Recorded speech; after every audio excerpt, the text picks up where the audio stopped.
sebagai MC. Yang terhormat narasumber kegiatan kita sore hari ini yaitu Kak Miftahul Firman Ferdiansi Effendi.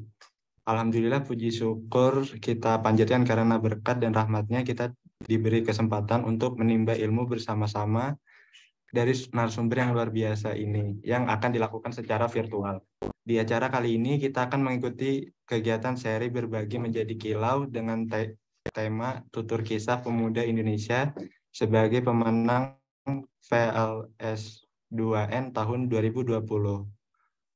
Berikut yang akan saya bacakan susunan acara seri menjadi kilau yaitu yang pertama ada pembukaan, lalu pembacaan ketentuan umum dalam jaringan, pembacaan doa, talkshow bersama narasumber, dan yang terakhir penutup.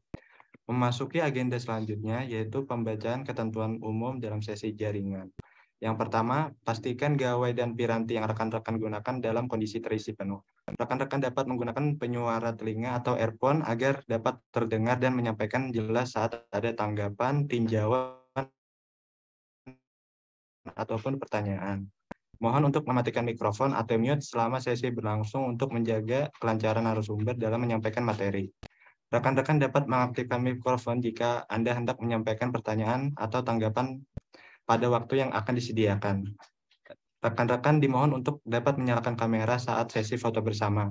Apabila rekan-rekan hendak melakukan aktivitas lain seperti makan, minum, dimohon untuk menonaktifkan video agar tidak mengganggu jalannya kegiatan. Bagi rekan yang menggunakan gawai telepon pintar dapat mengatur visual dengan mode landscape. Dan yang terakhir, apabila rekan-rekan memiliki pertanyaan, dapat dituliskan di kolom percakapan. Sebelum memulai acara kegiatan pada hari ini, menurut agama dan kepercayaan kita masing-masing. Berdoa selesai. Baik, memasuki acara selanjutnya, yaitu sesi talkshow yang akan dimoderateri langsung oleh Kak Ilham.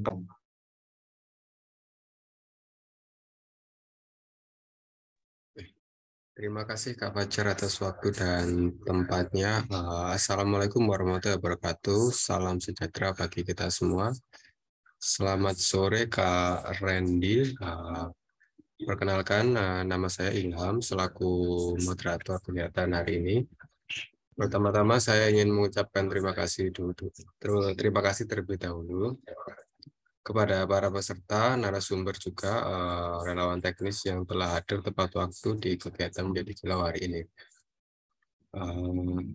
Sebelum kegiatan dimulai, izinkan saya untuk menjelaskan sedikit mengenai seri berbagi menjadi kilau. Kegiatan ini merupakan program kegiatan di RPH dengan menghadirkan narasumber yang pernah berprestasi di masa muda mereka, guna untuk menceritakan dan menginspirasi anak muda yang akan menyimak cerita pengalaman prestasi narasumber tersebut. Nah, kali ini kami mengundang Kak Ferdi, seorang peraih juara FLS 2N tahun 2020. Bidang seni kriya dengan hasil karya Saiker Garuda berbahan limbah. Tepatnya waktu itu kakak masih berstatus sebagai pelajar SMA ya Kak? Iya Kak, benar sekali. Masih SMA. Masih SMA. Kalau boleh tahu sekarang sudah berumur berapa Kak? Sekarang sudah 19 tahun. 19 tahun. Nggak jauh-jauh lah ya sama saya. Kak. Kalau boleh tahu dulu SMA-nya di mana Kak? Dulu SMA di salah satu SMA yang ada di Kabupaten Gresik, ya ini SMA Negeri 1 Sibu. Oke. Sebelum tanpa berlama-lama lagi, kita langsung lanjut ke Kak Ferdi untuk ini ya, menjelaskan atau menayangkan video yang akan ditayangkan. Silakan Kak Ferdi.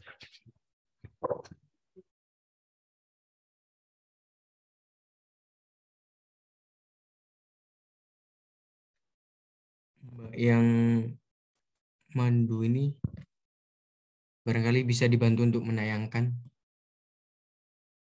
Mungkin bisa dibantu Kak Host, silakan.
Assalamualaikum warahmatullahi wabarakatuh. Perkenalkan, nama saya Miftahul Firman Ferdiansyah Effendi, asal SMA Negeri 1 Sidayu, Kabupaten Gresik, Provinsi Jawa Timur. Dalam ajang FLS 2N, saya mengikuti cabang kriya. Saat ini, tren fashion marak dilirik banyak orang. Salah satu bagian dari fashion yang termasuk dalam kategori aksesoris yaitu mahkota siger. Berdasarkan kenyataan yang ada, mahkota siger dianggap memiliki peranan yang penting dalam menunjang gaya sebuah pernikahan masyarakat Indonesia. Pada umumnya, mahkota siger hanya terbuat dari bahan-bahan yang baru serta model yang khas sesuai dengan daerahnya masing-masing. Oleh karena itu, untuk memunculkan inovasi baru, saya membuat sebuah mahkota siger dengan pemanfaatan sampah yang banyak kita jumpai di lingkungan sekitar dan tidak bisa teruraikan, yaitu sampah kaleng. Dengan ini, saya mengangkat lambang negara kita Indonesia, yakni burung Garuda. Warna emas pada mahkota siger Garuda bermakna kemegahan, kewibawaan, kemenangan, serta kombinasi pernak-pernik dari kaset bekas yang melambangkan cahaya yang selalu terpancar dalam diri burung Garuda. Uniknya, mahkota ini terdapat tulisan 1945 dan juga simbol Pancasila, di mana kita harus selalu mengingat tahun kemerdekaan negara Indonesia serta mengingat Pancasila sebagai ideologi bangsa Indonesia. Selain untuk aksesoris pengantin, mahkota siger Garuda juga dapat dipergunakan untuk acara-acara besar seperti festival tari atau juga festival karnaval. Teknik pembuatannya yaitu memotong, menggabungkan, menempel, dan memaku pada kaleng untuk membuat corak motif.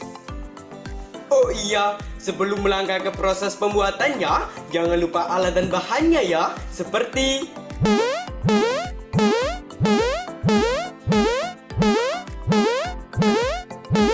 langsung saja, yang pertama, gunting dan pisahkan kaleng yang mau dipakai.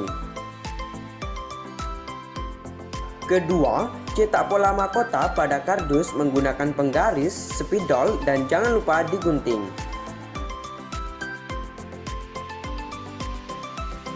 Ketiga, cetak ulang pola tadi menggunakan kaleng agar bentuknya menjadi sempurna, dan jangan lupa digunting ya.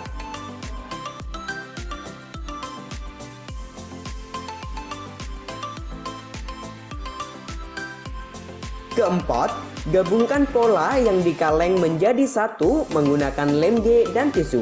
Dan jangan lupa gabungkan spons agar jika kita memakai mahkota tersebut tidak terasa sakit. Kelima, beri motif sesuai imajinasi kita dengan cara dipaku.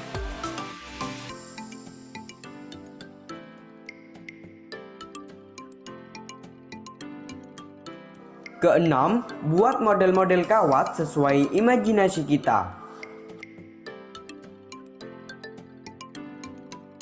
Ketujuh, gabungkan kawat tadi pada mahkota yang sudah terbentuk.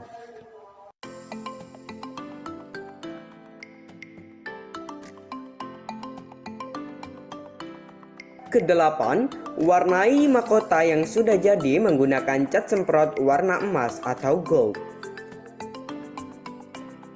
Dan yang terakhir yaitu kesembilan, tempel pernik-pernik yang terbuat dari kaset CD bekas agar mahkota terlihat bernyawa.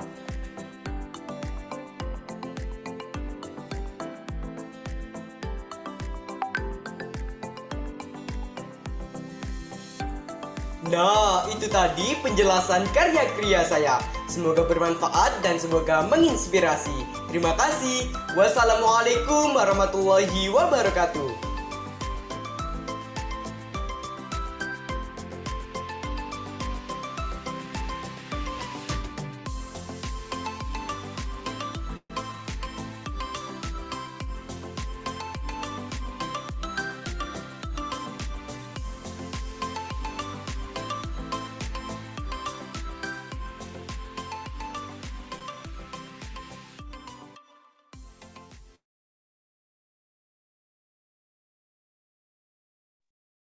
Wih, keren banget ya videonya ya. Sebelum lanjut, teman-teman ada pertanyaan kah atau ada yang mau disampaikan terlebih dahulu untuk Kak Randy?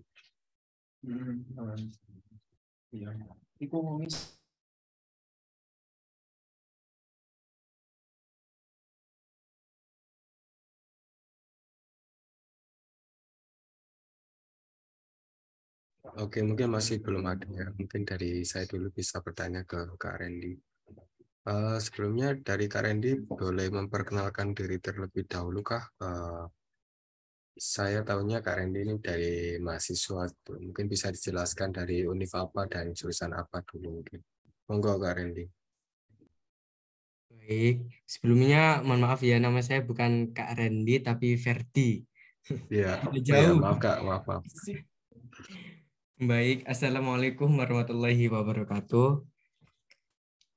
Selamat sore semuanya. Perkenalkan, nama saya Miftahul Firman Ferdiansyah Effendi. Biasanya itu kalau teman-teman manggil saya Ferdi dan biasanya guru-guru atau dosen-dosen manggil saya Firman. Saya sekarang sebagai mahasiswa Universitas Negeri Malang, terkhususnya angkatan 2021, jurusan Seni dan Desain, Prodi Pendidikan Seni Rupa. Jadi untuk semester sendiri masih semester 3, Kak.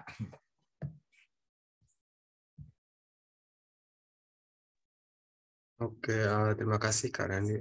Selain jadi mahasiswa nih, ada kesibukan lain kah selain sibuk di univnya?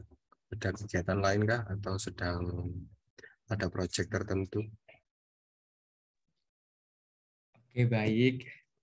Selain menjadi seorang mahasiswa, kesibukan saya sekarang adalah menjadi seorang pembimbing anak-anak SD maupun MI yang sedang mengikuti dunia perlombaan, baik di bidang seni maupun di bidang public speaking.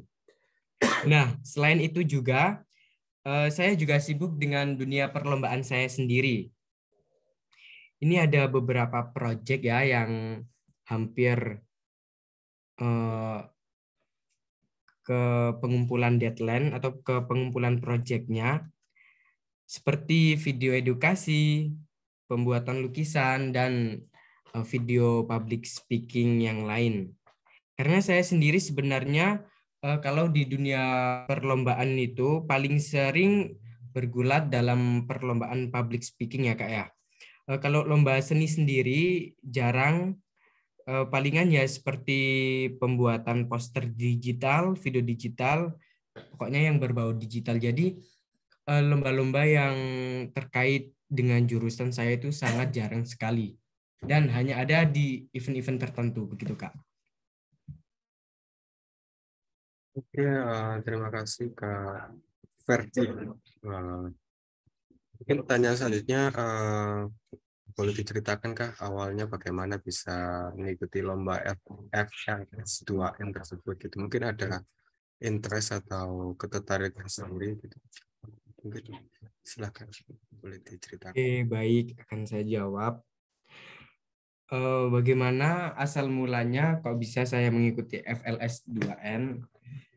Itu dikarenakan peminat seni di SMA saya pada waktu itu tuh sangat-sangat berkurang sekali Kak ya. Jadi siswa-siswa yang berminat seni itu bisa dihitung dengan angka. Lah, pada saat itu guru seni budaya saya juga itu menginformasikan ke semua grup kelas bahwasannya ada perlombaan FLS2N. Nah, di mana FLS2N ini terdiri dari beberapa cabang.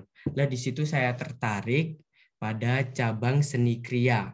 Dikarenakan dari beberapa cabang seni lainnya itu yang menurut saya paling yang paling saya minati, paling saya kuasai adalah cabang kriya. Lalu untuk seleksi dari sekolah sendiri itu langsung diambil dari guru seni budayanya gitu Kak. Dikarenakan pada cabang seni kriya itu yang minat hanya saya saja. Sedangkan yang lain itu minat pada cabang seni yang lainnya. Lalu saya mempelajari juknis-juknis, mempelajari syarat-syarat mengenai perlombaannya, dan juga berkonsultasi kepada guru seni budaya saya mengenai karya apa sih yang harus dibuat, karya yang seperti apa sih yang harus diciptakan sehingga memiliki daya tarik tersendiri.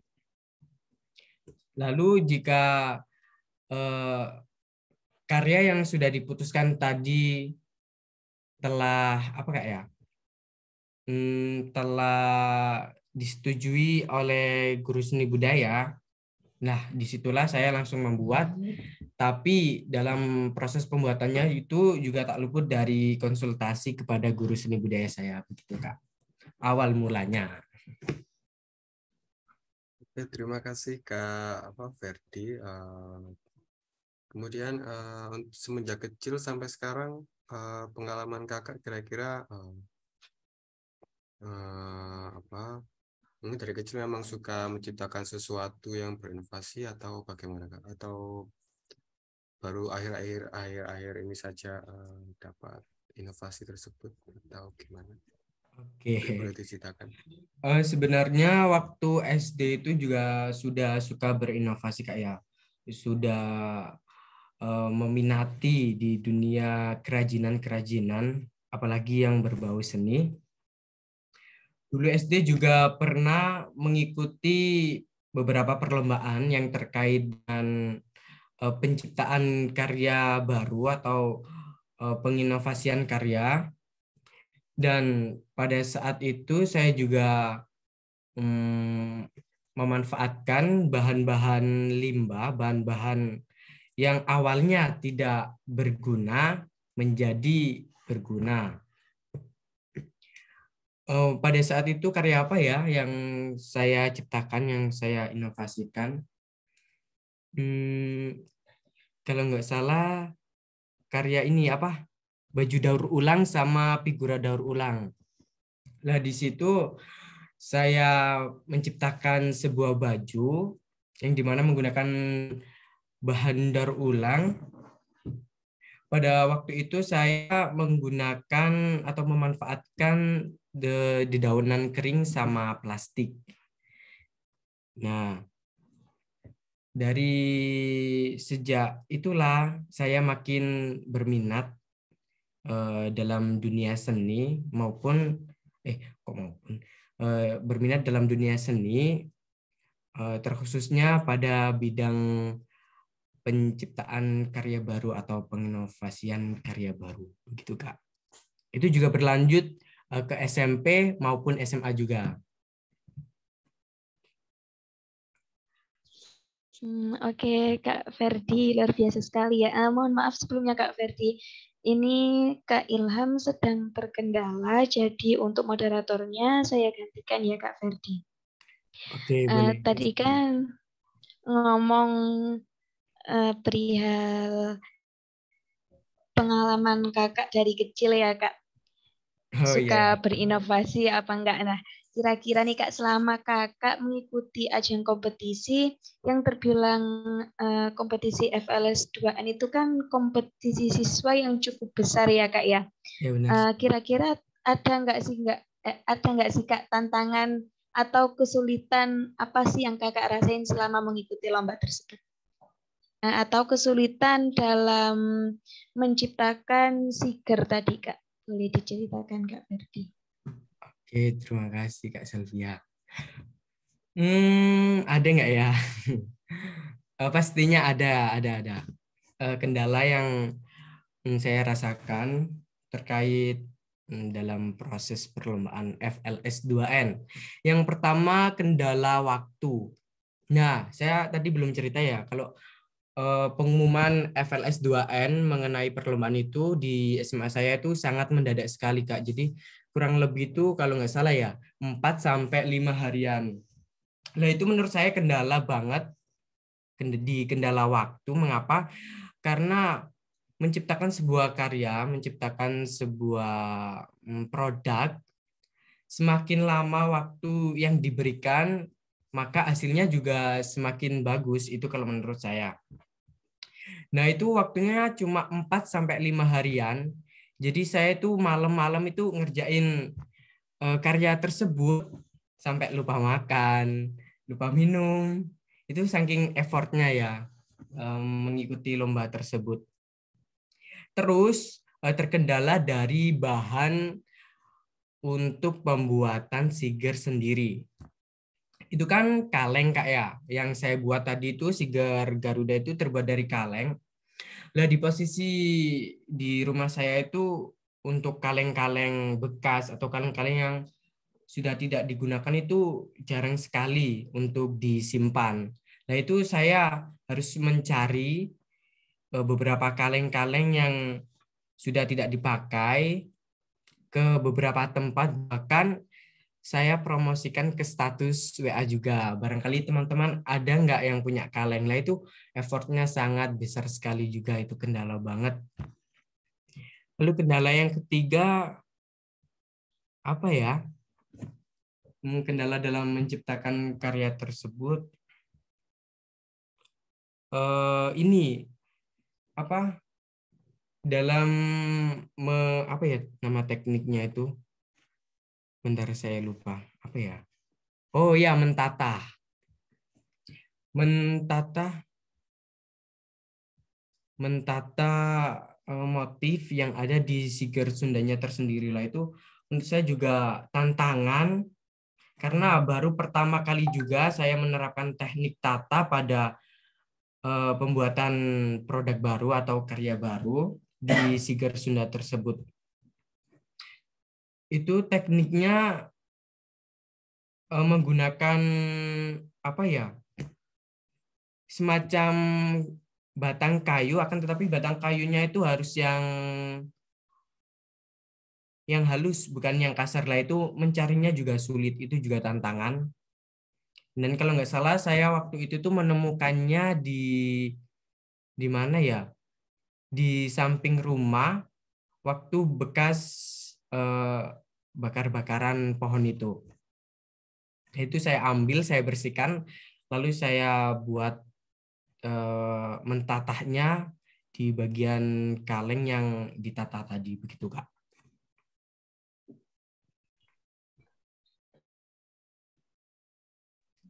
Oke, Kak Ferdi, memang setiap usaha tidak akan mengkhianati hasil ya, Kak Ferdi. Oke, dari perlombaan itu sendiri, pastikan Kak Ferdi bertemu dengan peserta-peserta yang lainnya ya, Kak ya.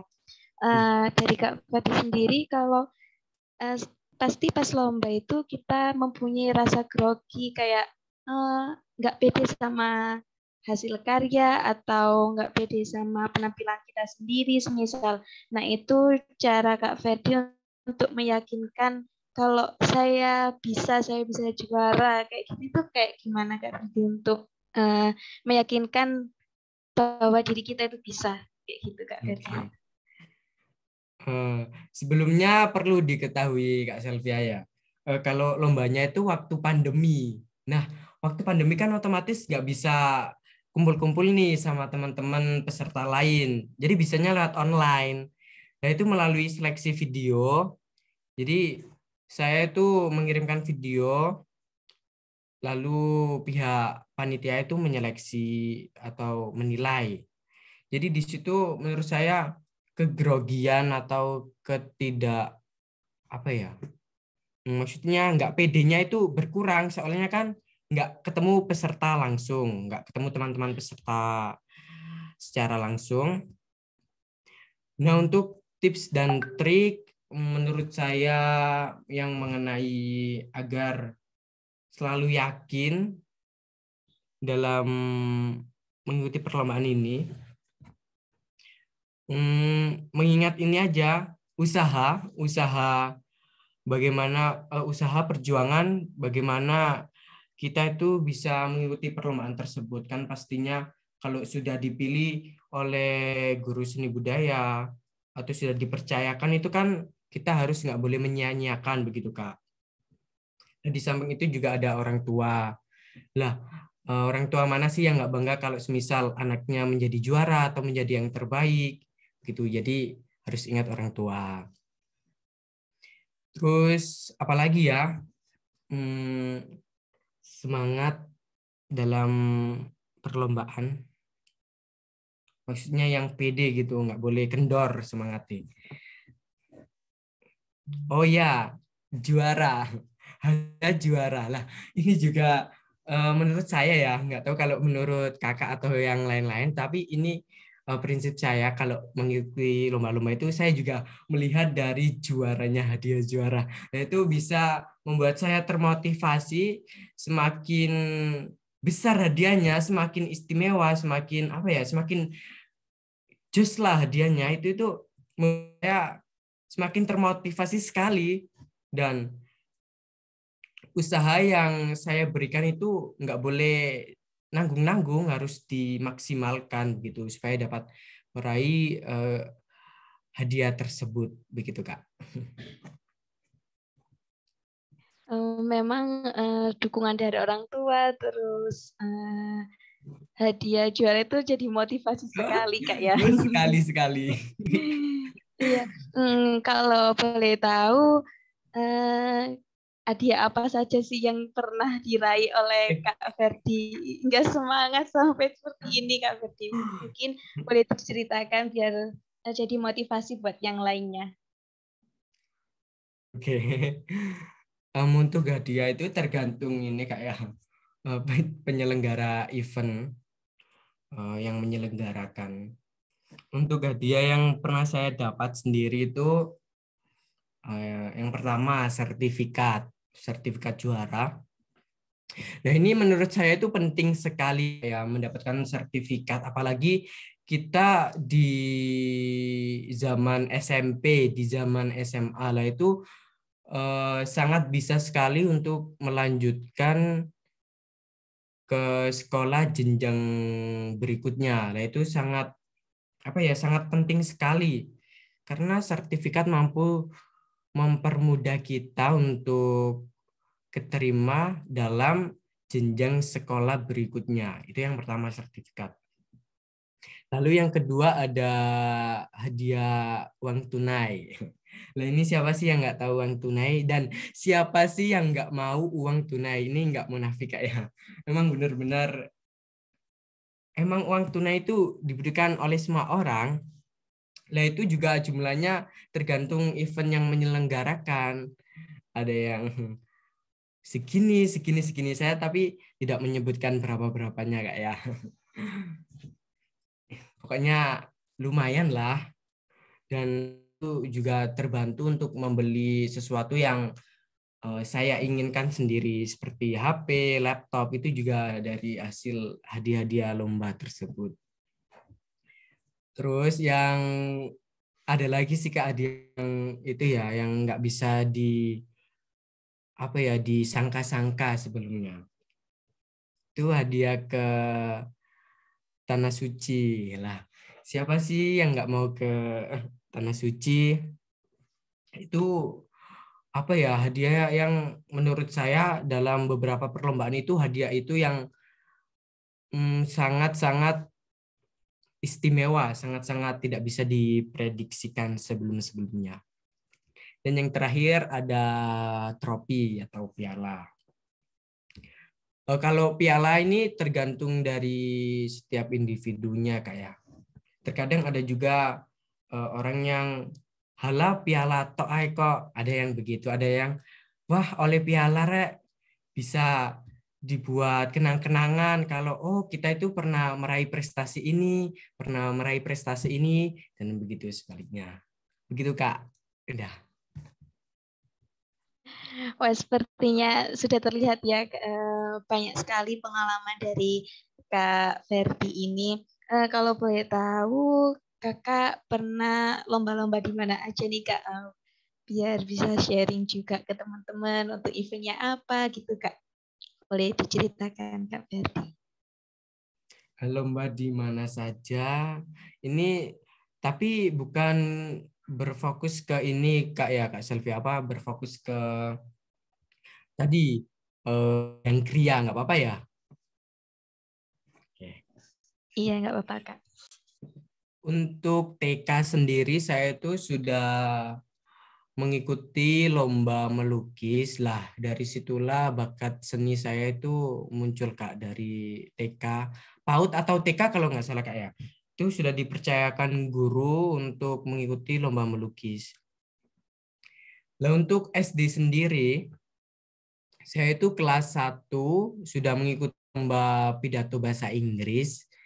Lah mengapa saya diikutkan padahal saya kelas 1? Dikarenakan guru saya, dikarenakan ibu saya itu guru bahasa Inggris yang ada di sekolah SD saya. Jadi apa ya, pemikirannya gimana ya? Wis anakku ae tak itutno lomba dhewe. Begitulah. Soalnya kan bisa dipelajari di rumah, bisa disinauni sendiri di rumah. Terus di SD juga bukan hanya pidato bahasa Inggris, saya juga pernah mengikuti lomba-lomba seni seperti tari, menggambar, apalagi ya, ya storytelling, terus ceramah, pidato bahasa Indonesia, ya seperti itu. Dan itu lombanya di luar kota seperti kota Lamongan, kota apa ya yang pernah saya ikuti itu, kota Surabaya kalau nggak salah. Itu lalu beranjak ke SMP. SMP saya pernah mengikuti lomba juga, lomba pidato. Lalu untuk yang seninya itu saya mengikuti lomba kaligrafi, dan bertepatan di lomba kaligrafi itu saya juga mendapatkan juara. Dan ajang kaligrafi tersebut juga nggak main-main karena ajangnya berjenjang. Maksudnya berjenjang tuh dari tingkat sekolah menuju ke kabupaten, lalu ke provinsi, dan juga ke nasional. Itu diselenggarakan oleh Kementerian Agama Republik Indonesia kalau nggak salah. Lalu beranjak ke SMA, lah ke SMA ini lombanya semakin apa ya, semakin jauh tempatnya. Rumah saya kan di Gresik desa, Kak, ya, di Gresik pelosok begitu. Saya paling jauh waktu SMA itu mengikuti lomba serama atau lomba dai yang diselenggarakan di kota Ponorogo, tepatnya di SMA Negeri 1 Ponorogo. Nah, itu menurut saya sangat jauh sekali dari Gresik ke Ponorogo. Sampai kalau nggak salah dulu itu diantarkan kedua orang tua saya, ya, Kak, ya. Berangkatnya itu kalau nggak salah sebelum subuh. Jadi nyampe ke Ponorogonya itu jam berapa ya? Jam 8 atau jam 9-an, pokoknya pagi lah. Nah, di situ langsung mengikuti perlombaan sesuai jadwalnya, dan alhasil juga di situ mendapat juara 1 se-Provinsi Jawa Timur. Jadi menurut saya itu nggak sia-sia ya, meskipun jauh tapi hasilnya juga memuaskan, apalagi diantarkan orang tua. Effort orang tua mengantarkan itu juga sangat tinggi dan sangat penting sekali. Terus saya juga pernah lomba di Probolinggo, kalau nggak salah di Ponpes apa ya, pokoknya yang jurinya itu salah satu pembina Syarhil Quran yang ada di Universitas Negeri Malang dan di kampus-kampus lain. Itu juga juara, alhamdulillah, dari Gresik ke Probolinggo. Jadi nggak sia-sia, meskipun perjalanan jauh, tapi hasilnya juga tetap memuaskan. Nah, untuk apa ya, SMA paling jauh sendiri juga ada, namun ini lombanya nggak offline, akan tetapi online. Kalau nggak salah itu SMA saya pernah lomba di ini ya, yang diselenggarakan di Provinsi Aceh sama Provinsi Sumatera. Lah yang di Provinsi Aceh itu mengenai lomba cipta dan baca puisi, dan alhamdulillah juga juara. Yang di Sumatera itu lomba apa ya? Bentar lupa. Oh iya, lomba ceramah. Dan itu juga juara juga. Terus sebenarnya banyak sih ya yang di SMA itu di mana aja. Langsung lanjut aja ke universitas, ke UNIF. Kalau untuk ke UNIF sendiri, saya paling jauh pernah lomba di Jakarta. Itu juga dibiayai oleh pihak panitia ya, karena kan yang langsung datang ke Jakarta itu hanya peserta-peserta yang sudah final atau yang sudah terpilih oleh panitia. Terus saya juga pernah lomba di Jogja, akan tetapi lombanya itu online ya, jadi nggak langsung ke tempat. Oh iya, untuk yang jauh pada saat di kalangan SMA itu ada juga pertukaran siswa berprestasi. Lah itu melalui beberapa seleksi di tingkat Provinsi Jawa Timur. Jadi ada beberapa anak-anak SMA se-Jawa Timur tuh yang mengikuti. Nah, di situ pihak panitia menyeleksi, ada beberapa yang lolos dan salah satunya saya yang keterima pada saat pertukaran siswa berprestasi. Nah, pada saat itu tahun 2019 Kak ya. Pada saat itu Provinsi Jawa Timur bertukar siswa berprestasi ke Provinsi Gorontalo. Jadi saya di saat itu pergi ke Gorontalo, kalau nggak salah 2 mingguan. Lah di situ saya dan teman-teman lain yang lolos mempelajari mengenai apa saja sih budaya-budaya yang ada di Gorontalo, lalu apa saja sih pariwisata yang ada di Gorontalo, dan juga apa aja sih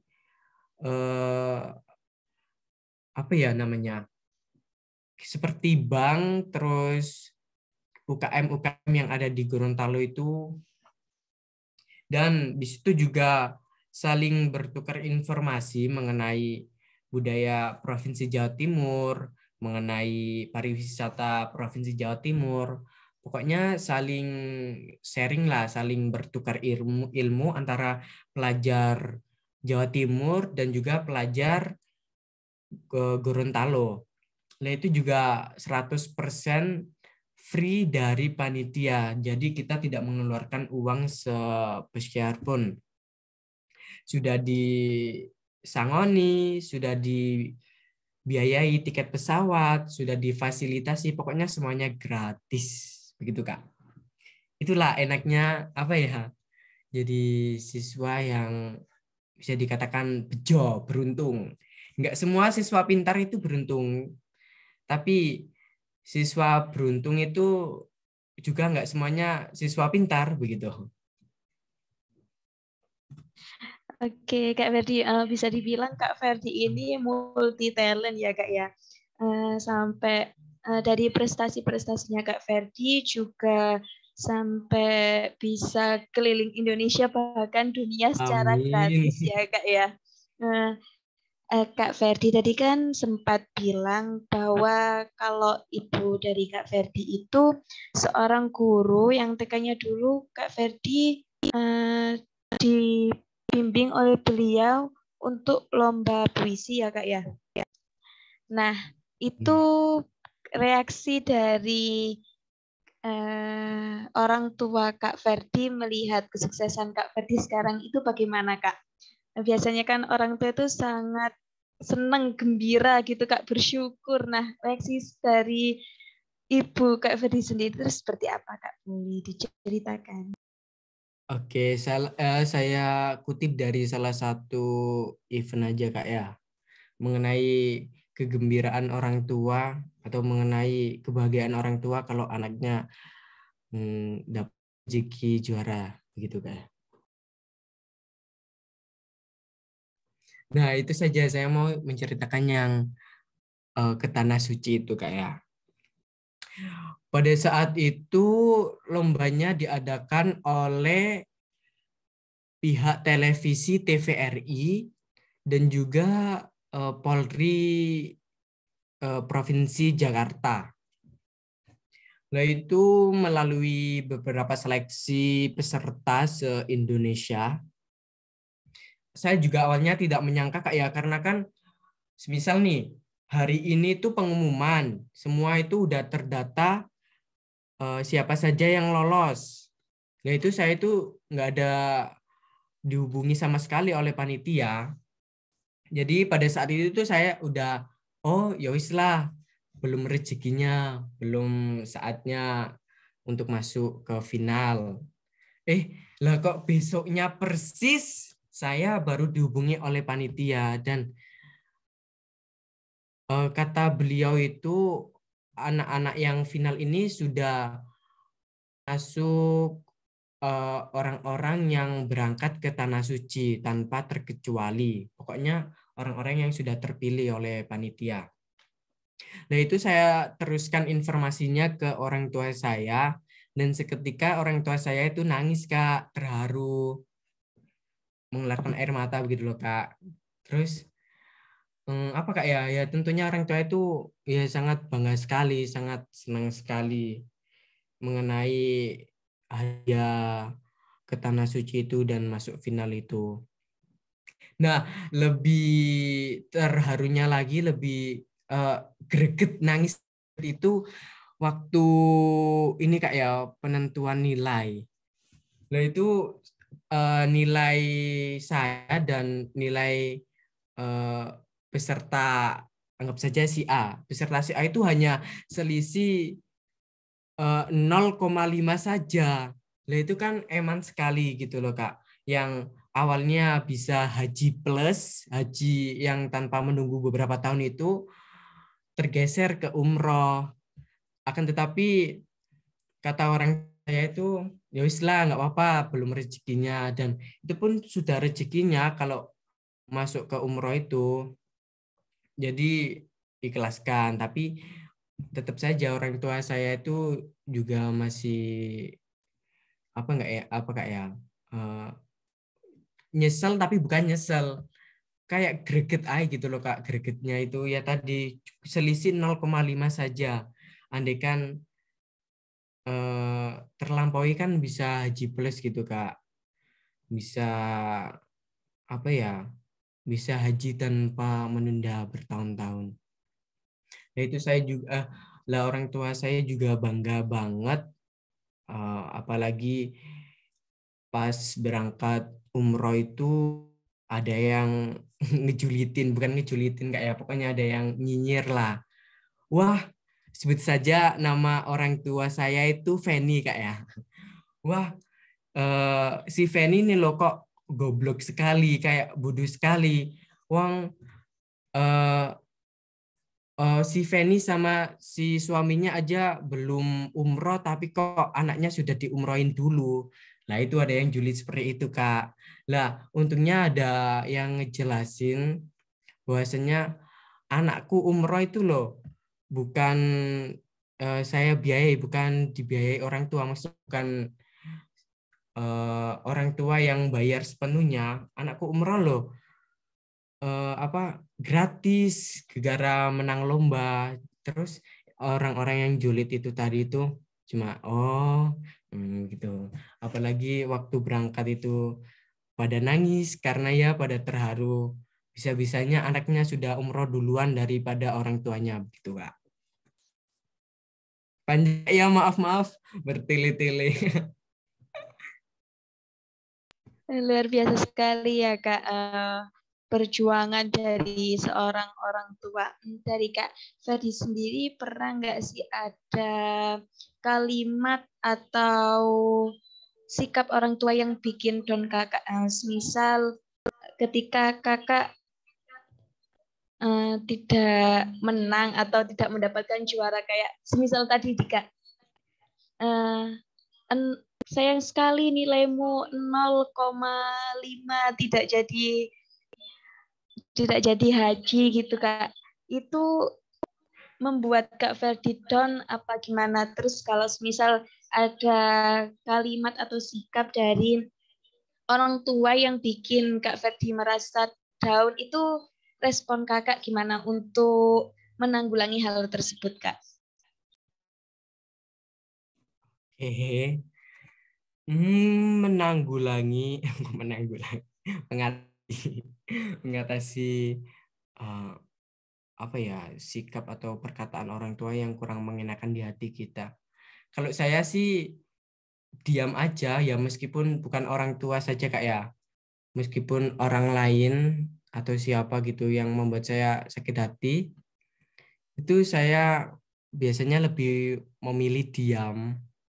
Tapi diamnya itu diam mendem, kayak mangkel banget gitu Kak. Mangkelnya itu mangkel mendem, tapi nggak bisa diutarakan, ya wis ngalah, wis menang gitu aja, diam. Terkadang juga pernah sih Kak ngebantah orang tua, tapi ini nggak boleh ditiru Kak ya. Pernah banget ngebantah orang tua, dan itu dibantah balik orang tua dan membuat saya agak-agak menangis. Karena saya itu orangnya cengeng sekali. Jadi biasanya ada perkataan orang tua yang kurang mengenakan atau sikap orang tua yang kurang mengenakan, saya itu biasanya udah diam di kamar, menangis, terus ya lama-lama hilang-hilang sendiri rasa mangkelnya itu Kak. Begitu. Jadi bisa sirna seiring berjalannya waktu ya Kak ya. Ya, ini ada Kak Shirley yang raise hand. Bagi teman-teman lainnya yang ingin bertanya, dipersilakan ya teman-teman, bisa melalui room chat atau raise hand. Ini dipersilakan kepada Kak Shirley untuk bertanya. Iya baik Kak. Apakah suara saya terdengar? sangat terdengar sekali Kak. Oke.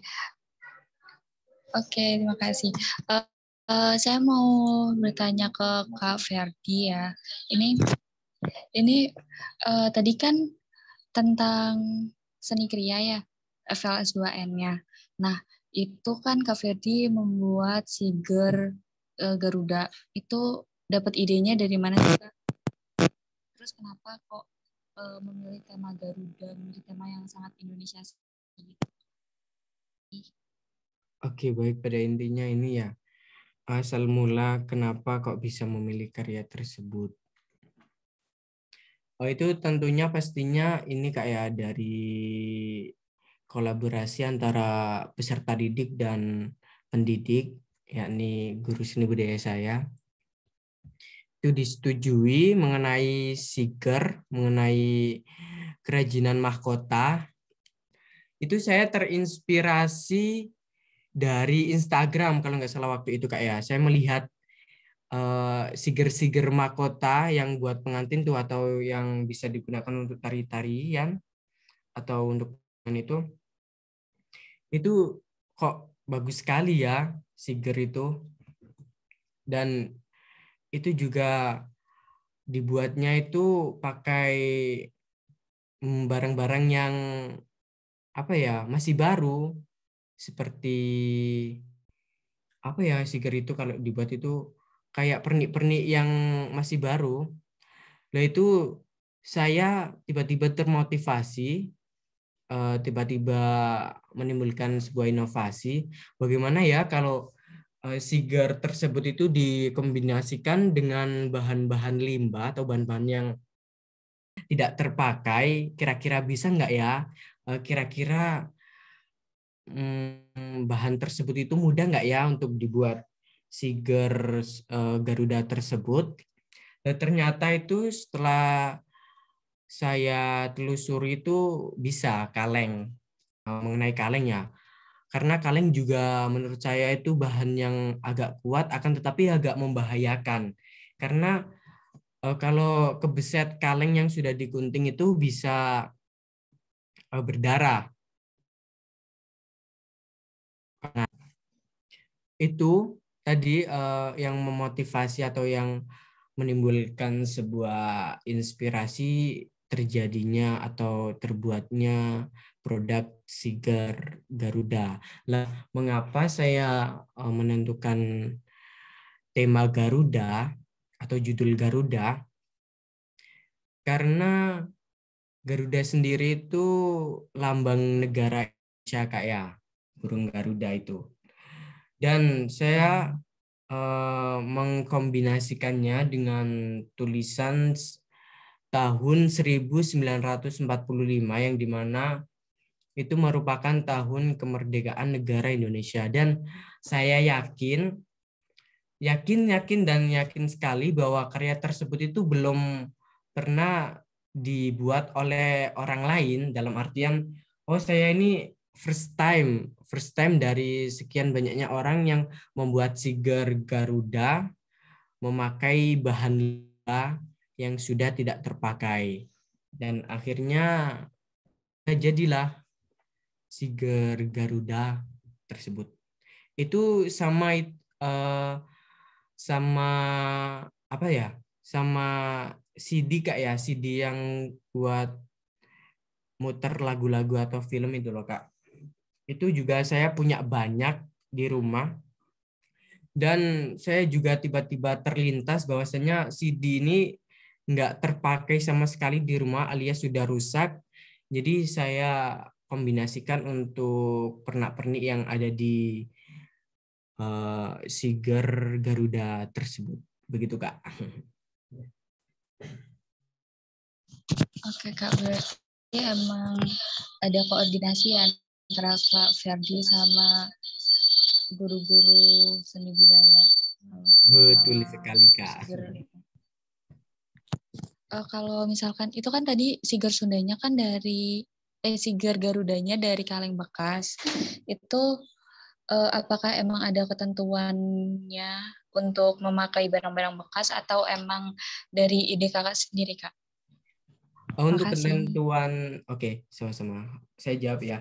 Untuk ketentuan lombanya sendiri itu dalam bidang kriya, kalau nggak salah Kak ya, bahan-bahan yang digunakan itu boleh berbahan limbah dan juga boleh berbahan yang masih baru, dalam artian masih belum dipakai sama sekali.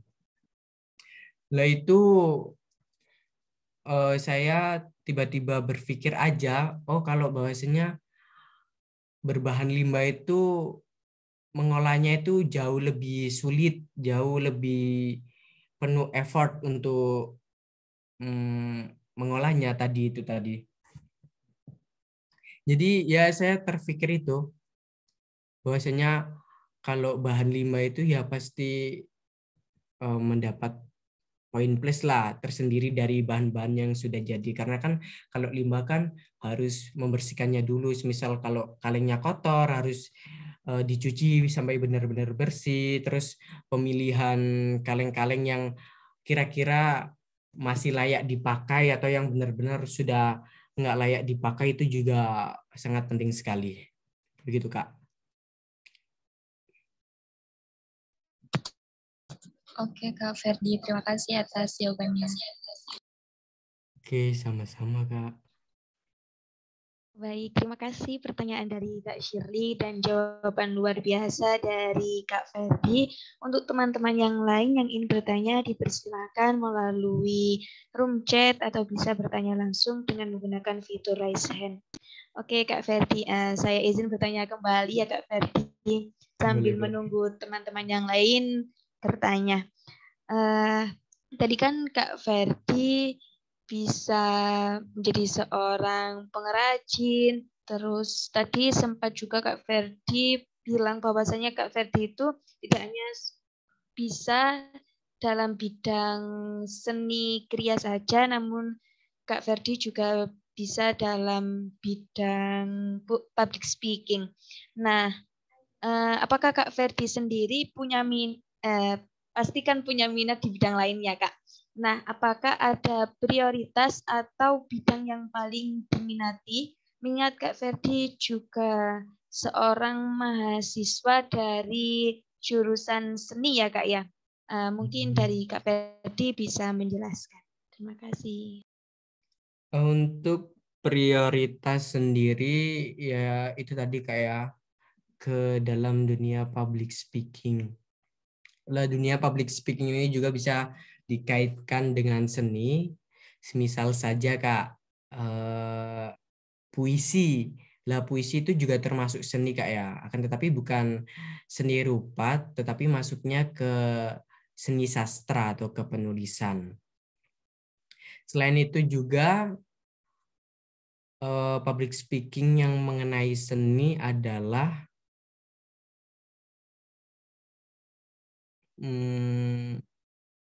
pantomim. Itu juga menurut saya akan tetapi pantomim itu ya tanpa bersuara ya, cuma gerakan. Apa ya public speaking yang mengenai seni selain puisi? Biasanya saya itu ke pidato juga menurut saya ke dalam sebuah seni Kak ya, ke seni sastra itu karena ada pembuatan isi-isi teks, bagaimana cara membuat isi teks pidato secara baik, secara benar, secara bahasa Indonesia sesuai abjad yang benar. Itu juga menurut saya masuk ke dalam seni, akan tetapi seninya itu seni sastra. Pada intinya prioritasnya tadi sih Kak, dunianya itu mengenai public speak, baik itu pidato, puisi, pantomim, terus dan juga mengenai seni-seni itu tadi, seperti melukis, menggambar, membuat kaligrafi, dan yang lain. Baik, terima kasih Kak Ferdi. Berarti memang meskipun kita bidangnya dalam itu tidak menutup kemungkinan untuk kita bisa di bidang lainnya ya Kak ya, seperti Betul bidang sastra. Ini ada pertanyaan dari Kak Lutfi. Kak Ferdi izin membacakannya Kak Ferdi. Selamat siang Kak, saya izin bertanya, biasanya Kak Ferdi untuk membuat satu item seni kriya butuh waktu kurang lebih berapa ya Kak? Terima kasih, mungkin dari Kak Ferdi bisa langsung menjawab. Oke, baik. Sebelumnya selamat sore Kak. Ini sudah sore, masa siang sih. Membuat satu item seni kriya butuh waktu kurang lebih berapa ya Kak ya? Kalau menurut saya sendiri itu tergantung dari produk kriya apa sih yang mau dibuat. Kalau kayak mahkota tadi itu saya menghabiskan waktu 2 atau 3 harian kalau nggak salah Kak ya. Dan itu pun ngelembur sampai malam. Sebenarnya yang baik dan benar untuk membuat karya Garuda tersebut itu 1 minggu cukup sih Kak. Antara pengeringan cat pada siger Garudanya dan memikirkan inovasi atau ide-ide yang ingin dibuat, terus menggunting, membuat pola, terus menempa, itu juga membutuhkan waktu yang bisa dikatakan nggak cukup untuk 2-3 harian. 1 minggu cukup untuk yang Garuda itu. Terus tergantung juga kalau saya membuat seni kriya figura itu 1 hari juga bisa. Kalau nggak salah saya pernah buat ya Kak ya mengenai figura berbahan daun pisang, itu 1 hari bisa jadi asalkan pengerjaannya cepat aja gitu Kak. Dan masih banyak contoh-contoh kriya dan penggunaan dan proses berapa waktu lamanya itu masih banyak contohnya. Tergantung kriya apa yang ingin kita buat begitu Kak. Baik, terima kasih Kak Ferdi atas jawabannya. Berarti memang untuk waktunya sendiri itu tergantung dengan hasil karya yang mau diciptakan ya Kak ya. Bagaimana Betul. jawaban dari Kak Ferdi, Kak Lutfi, apakah ada sanggahan atau ada hal yang ingin ditanyakan kembali? Baik, terima kasih Kak Ferdi. Saya ingin bertanya Kak Ferdi perihal bidang seni sendiri. Apakah ada proyek selanjutnya yang Kak Ferdi sedang atau akan Kak Ferdi siapkan dalam bidang seni tersebut sebagai seorang mahasiswa? Mungkin Kak Ferdi ingin mengikuti PKM atau hal yang lainnya Kak Ferdi? Yang perlu disiapkan dulu ya. Sebentar Kak ya, sebentar.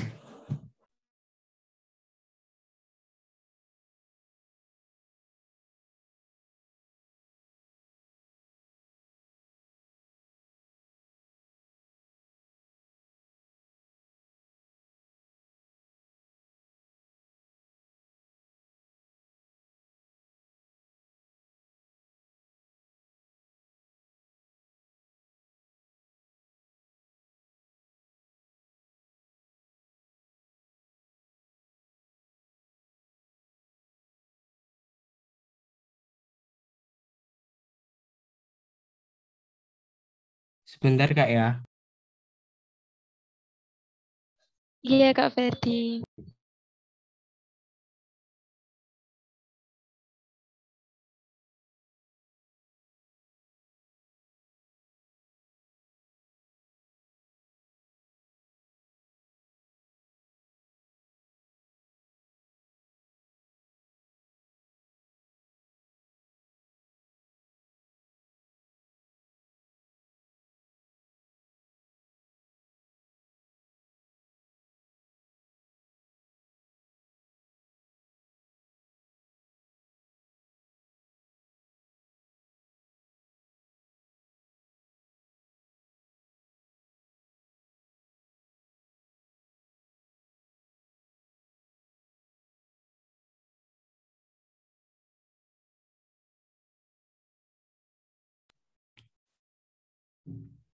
Oke, baik.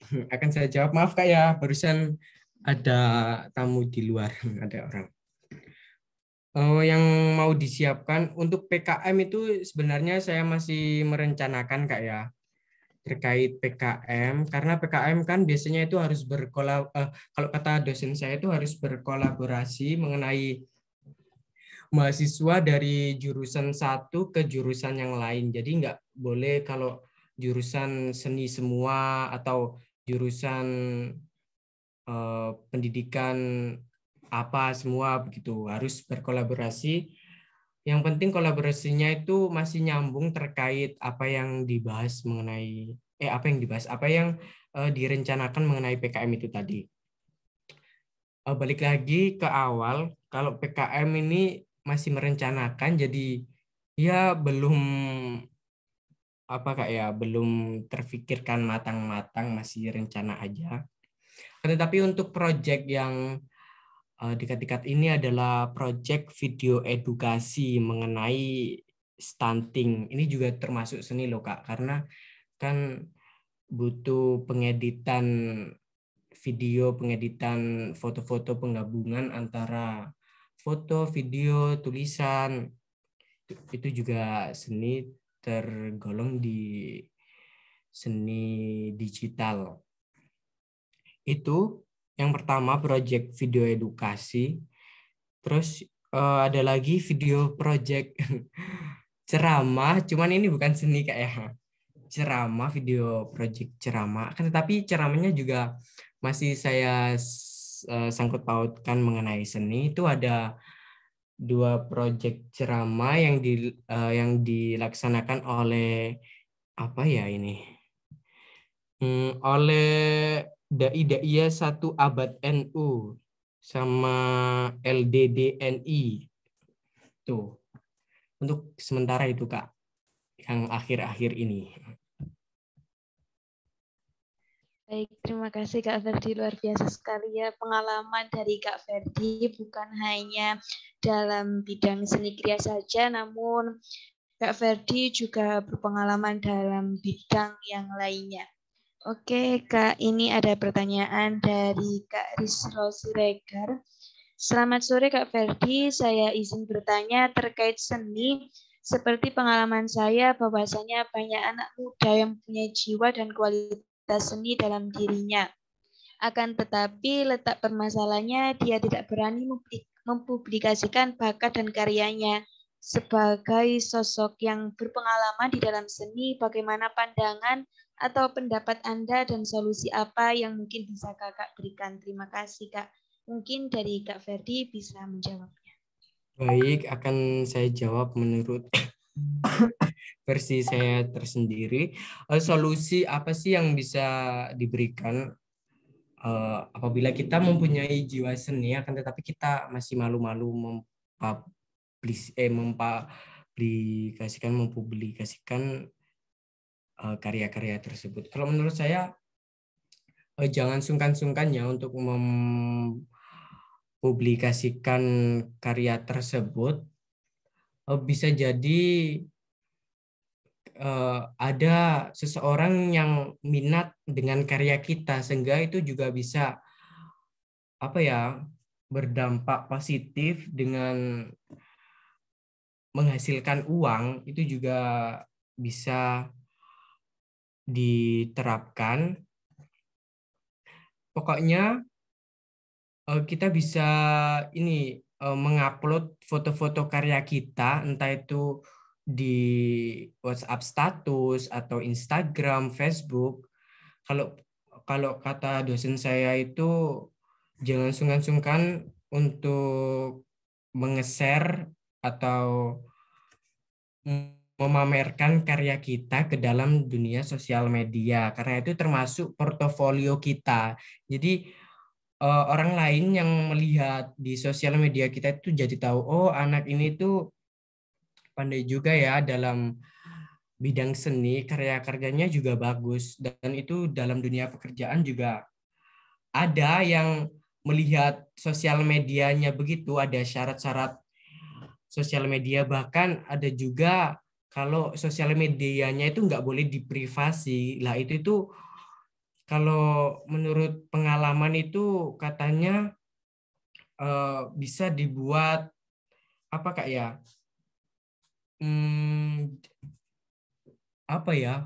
Pokoknya pada intinya portofolio kita. Jadi orang yang menyeleksi itu tahu, oh ini sosial medianya berisi karya-karya yang pernah dibuat, berisi bakat-bakatnya. Jadi sedikit bermanfaat begitu.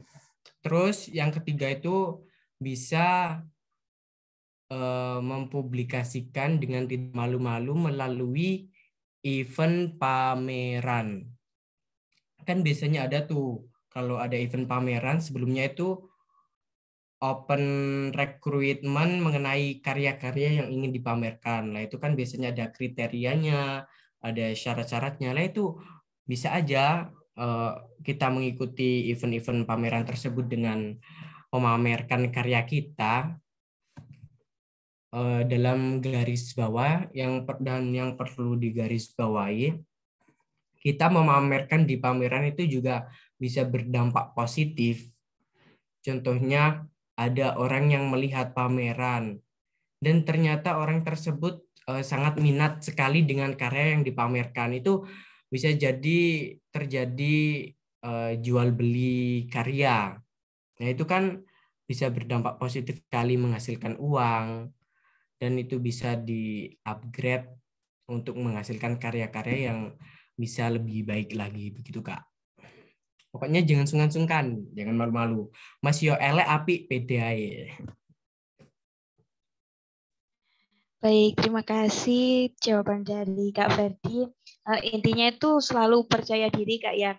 Karena kalau jika kita tidak mau mencoba, kita tidak akan pernah tahu dampaknya juga ya Kak Ferdi. Benar. Bagaimana jawaban dari Kak Ferdi, Kak Risro, apakah sudah cukup atau ada hal yang perlu ditanyakan kembali?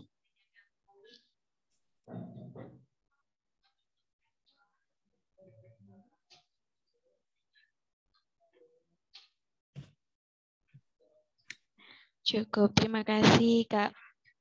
Baik teman-teman sekalian, tak terasa kita sudah memasuki penghujung acara karena waktu sudah hampir pukul 5 sore. Kami ingin mengucapkan terima kasih banyak untuk teman-teman sekalian karena sudah mau hadir dan menyimak materi yang sangat luar biasa yang dibawakan oleh Kak Ferdi. Saya ingin mengingatkan peserta sekalian untuk mengisi form evaluasi kegiatan yang bisa ditemukan dalam kolom chat. Untuk acara selanjutnya yakni sesi dokumentasi yang akan dipimpin langsung oleh Kak Lutfi. Kepada Kak Lutfi, saya persilahkan. Baik, terima kasih Kak Sevia. Mungkin dari teman-teman bisa on-cam dulu ya.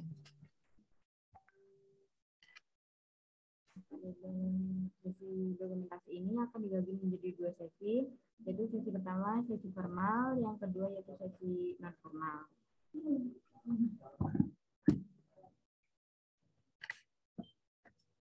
Baik, saya mulai ya. Untuk sesi formal dulu.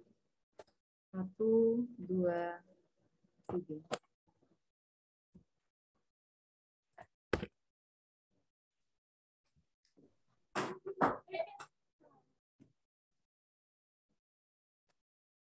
Untuk sesi non formal, saya mulai. 1, 2, 3. Baik, terima kasih. Saya kembalikan kepada Kak Sylvia.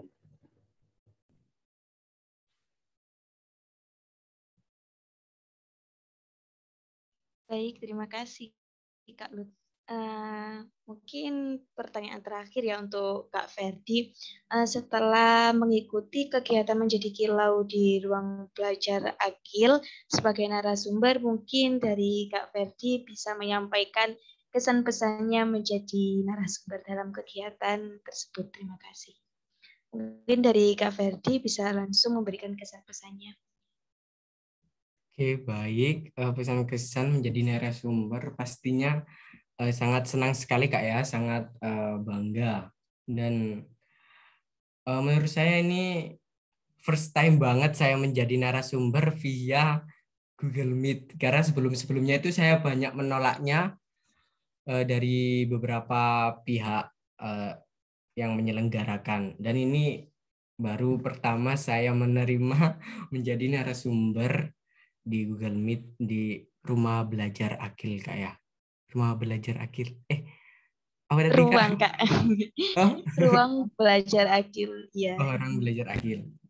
Itu kesannya sangat ya senang sekali bisa sharing-sharing juga bersama teman-teman dan bersama kakak-kakak yang hebat ini.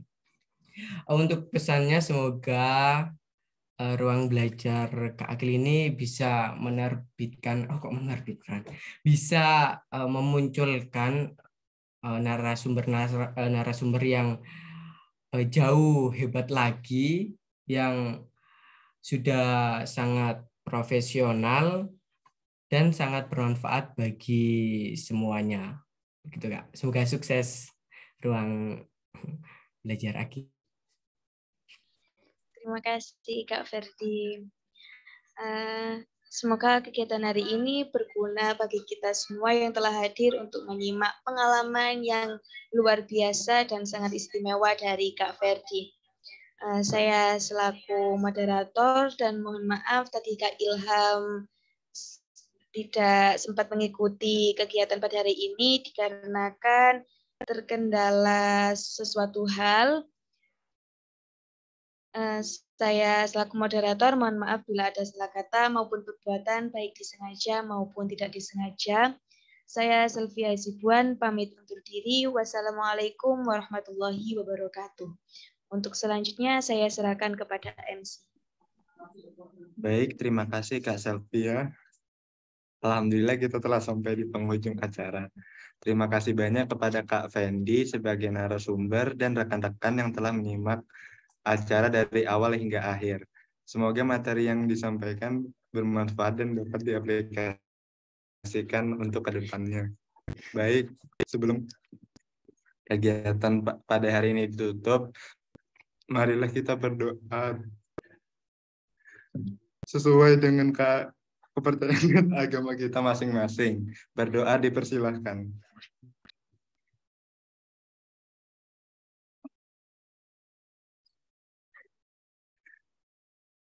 Berdoa dicukupkan. Sekian untuk seri berbagi menjadi kilau hari ini. Saya Fajar sebagai perwakilan relawan yang bertugas menyampaikan mohon maaf